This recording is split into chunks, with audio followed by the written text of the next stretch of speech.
हाम्रो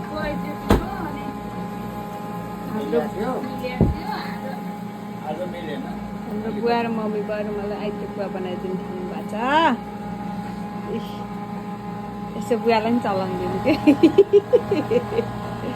अघि चलाइरहनु भएको थियो चलाउनु। मैले चाहिँ कति चलाएँ कान्छी छोरीलाई बन्दी बनाउनलाई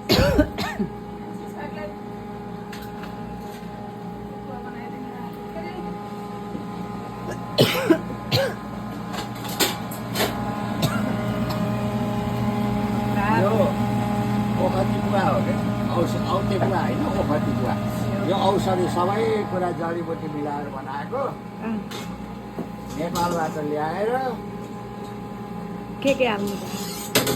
अब यसमा हर्दी सिकारी लहरो कालो हर्दी कालो बेसार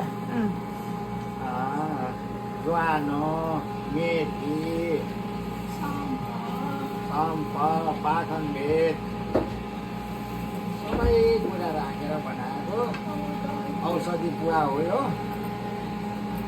यो घिउमा मात्रै पकाइया घरमा फलेको तोरीको तेल होइन त्यो पनि दबाई हो नि।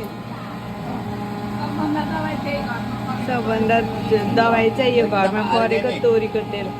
एकदम अहिले तोरीको तेल पनि ल्याएछन् ल यो पनि राख्न पर्यो त्यो पनि दबाई हो। दबाई हो।